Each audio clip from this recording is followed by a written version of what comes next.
fans are not talking about this with LA Knight, and in this video, we're going to talk about it because I think you're missing a huge thing when it comes to LA Knight. Yeah! Now look, LA Knight, he has finally become U.S. champion. He's made multiple title defenses since then. He's already off to a better start than though Logan Paul was. But what he's been able to do is something completely different because he has finally taken that step up. And I want to get into that a little bit more, and I actually have a stat to back it up. Because LA Knight was a guy that was consistently pushed. He was pushed by WWE. Don't get it twisted. He was. NXT, pushed. Main roster, freaking Max Dupree. Ugh. And then we went through this lull. And it's like, why are we not using LA Knight? Every time he appears on television, every time he's mentioned on social media, there's a response. He comes out, does a promo or a match, he gets a huge pop when his music hits. When he does some on social media or they upload clips of him or mention him, engagement goes off the roof. And it's like, why are we not getting behind this guy? So finally they do. And it's been a journey for LA Knight, something in which I've talked about for the last 2 years on this channel. LA Knight's a guy that was always put in high-profile situations, yet came up short. The same was with Jey Uso in the past before he became Intercontinental Champion, and the same came with Sami Zayn before he became Intercontinental Champion. But in fact, Sami Zayn's going backwards. Now, when it comes to LA Knight, he was a guy that he would be put in big-time programs, and he would lose. He would be put in big-time matches, and he would lose.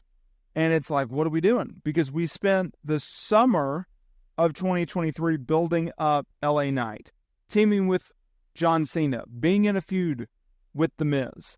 And then he goes into Saudi Arabia, Crown Jewel 2023, and then all of a sudden, boom, he loses Roman Reigns. Why is he being put in that spot? No one anticipated LA Knight winning that match. So why put him in there? All it does is hurt him, right? He just got beat, and that was it. Then he loses the Fatal 4-Way at Royal Rumble. He actually goes over AJ Styles at WrestleMania. I give him that. He doesn't win Money in the Bank. He doesn't win Elimination Chamber. He just loses. He finally wins a U.S. championship from Logan Paul. A championship defense that only had 2 title defenses in, a span of 9 months. That leads us to today's video. Because fans, y'all ain't talking about this, and y'all should be. So I was thinking to myself, I was thinking, what has LA Knight done in his title defense, in his title reign? And it got me thinking, this is the best United States Championship reign since Damian Priest from August 2021 to February 2022.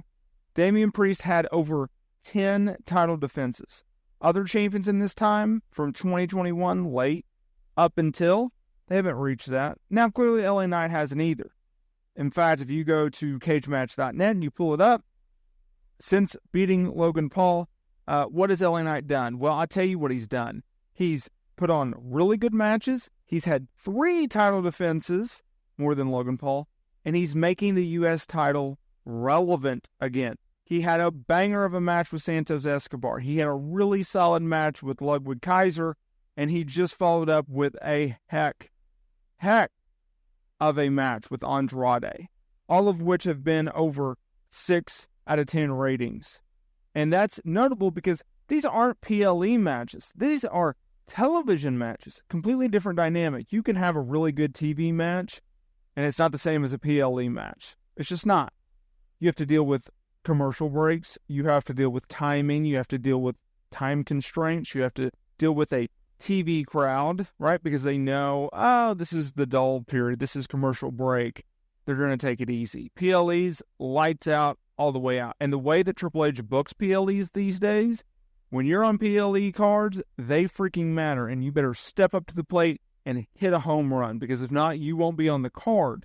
It's very coveted spots. And I love that about WWE PLEs. They matter. And LA Knight, he's made the U.S. title matter. If you go down the list, and if you go down the recent champions as U.S. champions since Damian Priest's reigns, your Rey Mysterios, your Seth Rollinses, your Bobby Lashley's, etc., there's been newsworthy guys, noteworthy guys that are going to go into the Hall of Fame, or in Rey Mysterio's case, already in the Hall of Fame. The only difference is they didn't have any meaningful title reigns. LA Knight, as I just listed, his 3 title defenses were against 3 separate guys, okay? So what is LA Knight doing? Well, one, he's mixing it up, and he's working with various talent. He's also working with younger talent, right? Kaiser is a guy they're trying to build up. Andrade is a guy that they're still trying to build up somehow, some way. He's just entered into a program with Carmelo Hayes. He's worked Santos Escobar, another younger guy. So he's working with younger guys. More importantly, he's active. He is putting the championship on the line multiple times that are televised or broadcasted, since they don't run, live events anymore. So we're working more often. We're working with the younger guys, and he's putting the championship on the line, right? The key thing, in my opinion, is when you are a babyface champion, you have to make the title mean something. And the way that you make it mean something is, yes, you need a good dance partner, but you need to defend that title multiple times. And you need to make sure that everybody knows this title means something. I'm a fighting champion. I can lose it on any given night. You need to tune in to support me, to watch me, and to see if I can retain said championship.